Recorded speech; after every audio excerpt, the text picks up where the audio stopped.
Today, I just want to talk to you about coaching, and this is a topic that comes up quite often. Obviously, we are in this business, and I remember a recent conversation with one of the graduates, right, about the fact that she's actually taken coaching workshop or training, and it's a 3 to 4 day training program on coaching, and they learn a particular model for coaching. For example, the GROW model, GROW, right, by John Whitmore.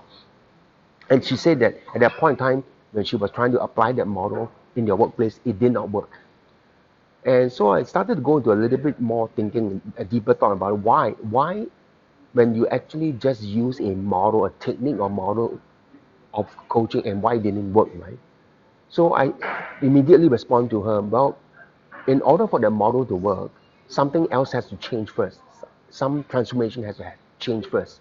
And the reason why it did not work is because the person who's using the model has not changed. So what do I mean by that? What do I mean by that? Is that typically for a corporate executive, whether they are manager or leaders, in an organization, they are pressed. They are pressed to produce results. So in that mindset, they are focusing on hard results. That means we are talking about numbers, deadlines, key actions. And so when they are under pressure of time, right, typically what they push for is actually the surest way, the things that work for them. So essentially, they are not asking for the other person for what they think. They are trying to get them to tell them what are the things that would work for them based on their experience. And that actually is counterproductive to coaching. So the point that I'm trying to make is that in the first two sessions, where they need to look for what we call the invisible results. So what do we mean by invisible results? Well, in a coaching context, right, they'll be actually doing 70% of the time listening, or maybe 30% of the time they are actually talking, asking questions. Yeah. Uh, and when they ask questions, they are asking questions. They are strategic. That means there's a lot of forethought into it. They are asking open-ended questions to start the conversation going, to pull out relevant and pertinent information in the shortest possible time. And really, they are focusing on the relationship, the rapport, the trust, the environment of openness, so that the person can actually feel free to express themselves. And very important, they're trying to build into the coachee, right, strategically self-reliance and full ownership of their situation, and to be able to get their own game plan together. And all they are doing is to be able to facilitate the conversation. And just to add one more point, is also being able to read the invisible non-verbal communication, the eye movement, their emotionality, their physiology, yeah, their facial expression, and all of that, and the tone, the shifting tone. Now, all of this, right, are actually what we call the invisible results. It means if you can put that engagement and produce what we call the right desired connection and the right desired response from the coachee, right, in the first session, to build trust, to build mutual respect, to build a sense that they can actually open up and own their own solution. Now, that would be a great first session. But these things are not uh, quote unquote what we call hard visible results, but they're actually invisible. But the invisible results are the ones that will determine whether the subsequent session will actually work. This empowering invisible result that we're talking about can only come about from a empowering worldview. Now, when we talk about worldview, we're talking about a conglomerate of beliefs, right?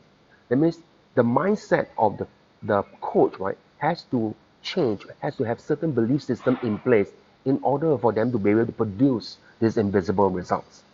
Let me give you a couple of examples. What are some of these beliefs?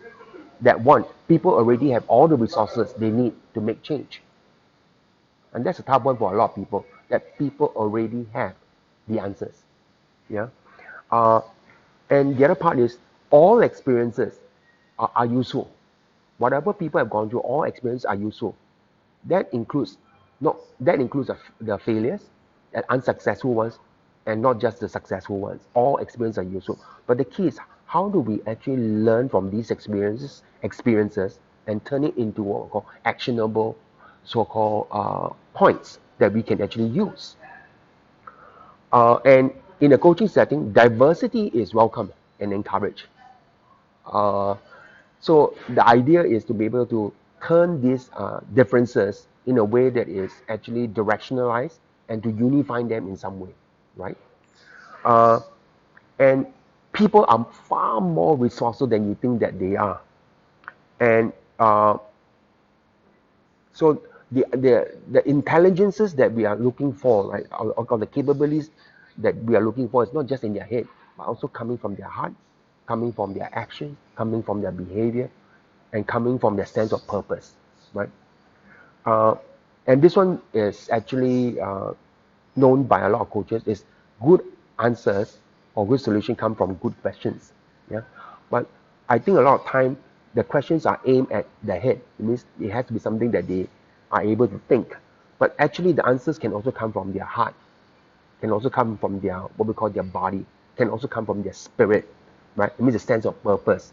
That means we're talking about multiple intelligence, not just IQ. And another belief is that there are no unresourceful people, only people in unresourceful state. Sounds a bit complicated, but what it means is that people are inherently useful. You are resourceful, very, very resourceful.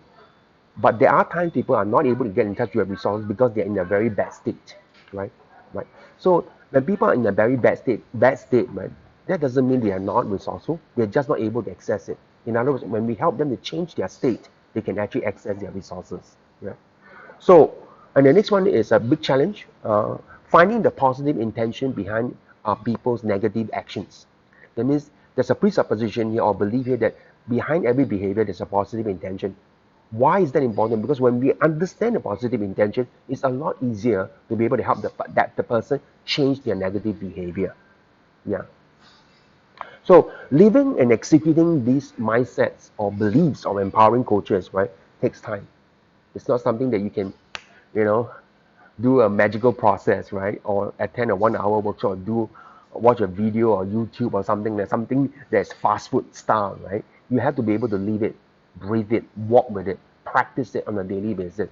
And so, bottom line, it requires time to develop that kind of worldview or mindset so that you can then translate that into a what we call coaching relationship and using the model to make it work. Now, there's another challenge is let's say we sort out the what we call the empowering mindset. We know what those specific beliefs are, right?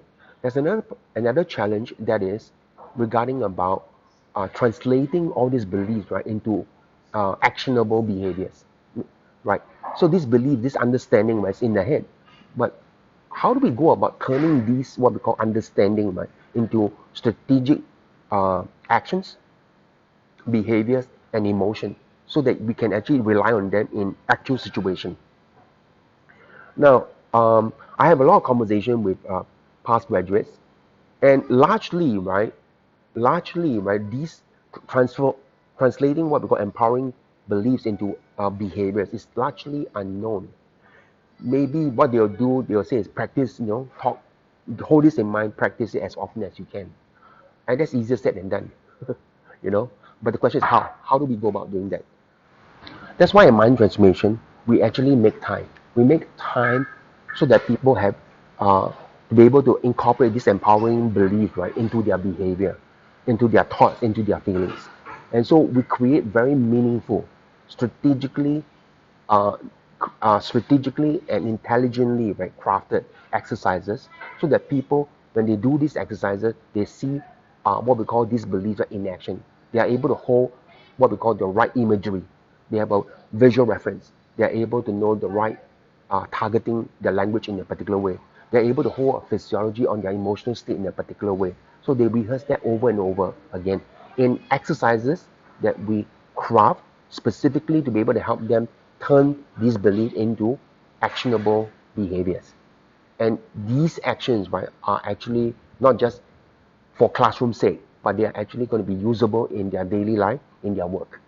So that's something that we are really good at. That's something that we spend a lot of time on doing. And in fact, we have spent the last many years designing meaningful exercises. So turning this uh, understanding, empowerment belief, into a behavior, but for us, it's about utilizing the concept of multiple intelligence. That means it's not just in the head. It's also about emotional intelligence. It's also about physical intelligence. It's also about spiritual intelligence as well. The sense of purpose. When we say spiritual intelligence SQ, we're talking about a person's sense of purpose and meaning. So, just to elaborate a little bit more so that we are not into a fluffy area, when we talk about spiritual intelligence, we're talking about the ability to see and align ourselves to a bigger purpose or a bigger picture, and to be able to contribute to something outside, beyond ourselves, to a larger group of people that makes a difference. And I think that our spiritual intelligence is the source of our resilience, our faith, and our motivation. In summary, right, as much as we all want to have a shorter and faster uh, coaching program, or to be able to accelerate our coaching competencies within a short period of time, we have to acknowledge the fact that it is in somewhat foolhardy, right? And it's sometimes even dangerous to pursue speed of mastery over robustness of mastery. Speed over robustness. And and with the way I've been describing so far, right? Some competencies simply require time to be able to gain substance. And substance is what we need in an ever increasingly VUCA world. And VUCA here we're talking about is volatility, uncertainty, complexity, and ambiguity. This is the world that we are in right now. What we need is substance. What we need is to have abilities, right? That is not just known in the head, but actually is imbued, embedded into our what we call our being, our a sense of trusting ourselves, that our body knows what to do when the time comes, and we are able to get our act together. We're able to hold the state that we want to fuel the action and our ideas in a what we call in a productive way. Yeah. So our programs are 12, 16, and 11 days, and they are designed to be able to help coaches and leaders, right, gain practical, robust mastery in life and executive coaching. Before I end this video, I wanted to get you to ask yourself, to entertain these three questions. Are you aware of your own worldview and beliefs? And are you able to align them to support you to become an empowering coach? That's the first question. Now, second one is, when you coach someone, are you aware of their non-verbal communication and how to use them to develop trust and commitment? When you are when you're coaching, are you focused on the invisible results that we mentioned earlier on? Now, how do you go about turning what you know in your head into reliable actions and feelings? I mean, feelings here we're talking about the right emotional state when you're engaging a coachee. And are you able to rely on them so that it will manifest at the right time in the right place? How much of what you have learned in coaching training, coach training, and so on and so forth have been translated into behavioral competencies? Not just what you know, but it is actually actions and emotional states that you can actually orchestrate in a real situation. So these are the three questions that I'm leaving you with. Yeah, and I invite you to actually give us a call, drop us a line. There's so many ways that you can get in touch with us right now, and you may never know that you're just possibly one conversation away from getting the answers that you've been seeking for a long time. One conversation.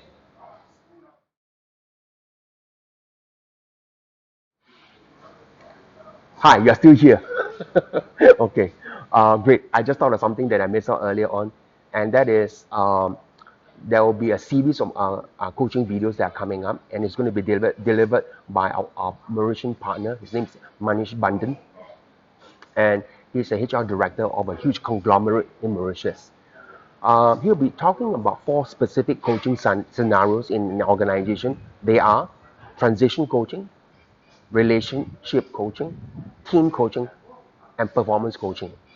This is the scenarios that we will be drilling into in our upcoming executive coaching certification program run by Manish. And if I were you, and if you want to get into that space, you want to stay tuned into this 4 coaching scenario. We'll be going into his natural environment, going to the office, right, and going to a coaching session that he walks out of. So it's going to be real, it's going to be authentic, and we're going to get down to the meat where the point really matters in those coaching scenarios. So stay tuned.